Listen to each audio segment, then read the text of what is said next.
Well, how did a major crypto lender go from managing billions in assets to filing for bankruptcy in just a matter of months? Celsius made headlines last month after freezing customer accounts and leaving them in the dark about when or if they would get their money back. Now, for the first time, two former Celsius leaders are revealing what they say led to the company's downfall.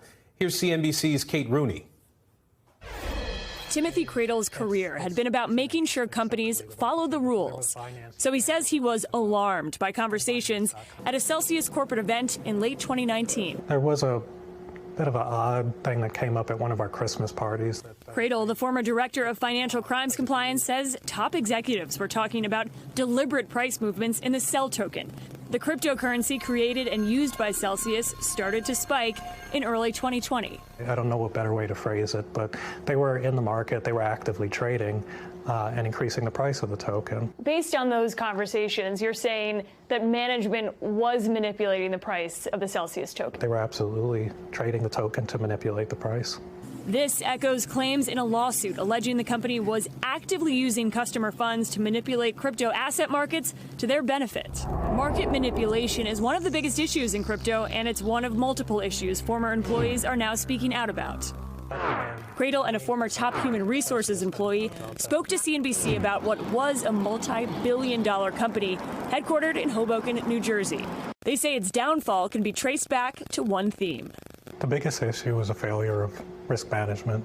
Celsius says it brought in 1.7 million accounts by offering a 17% yield on deposits. Because we allow it. The crypto company and its charismatic CEO, Alex Mashinsky, proudly proclaimed banks are not your friends. If you think of a bank, their job is to extract as much profit out of you as possible. We reached out directly to Mashinsky and the company for comment and have not heard back. Celsius was one of a handful of crypto companies to halt withdrawals as crypto prices plummeted. The compliance team was too small. Our resources were too limited. Why do you think compliance was so understaffed? What was behind that? Basically, we were sucking out money and not bringing any back in. They didn't want to spend on compliance. CNBC obtained dozens of internal documents that in part show disorganization. In one instance, a top Celsius executive writes that he's surprised by a document written by another team overseas. Cradle, who left Celsius last summer, also said the company was trading customer funds. The CEO has denied this on Twitter. Did it seem risky? Yes. He also says Celsius was putting them in controversial crypto projects without the compliance team's approval. According to this internal document, these investments were clearly labeled as medium or high risk. The state of Vermont echoed this in a recent consumer alert, saying the company deployed customer assets in a variety of risky and illiquid investments and didn't disclose that to customers. Risk-taking was also part of the hiring process, at least at first. I wasn't background checked, which I thought everybody did that.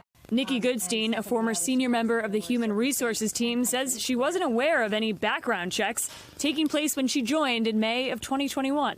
In fact, she says executives specifically told the chief human resources officer not to background check Yaron Shalem, the incoming chief financial officer.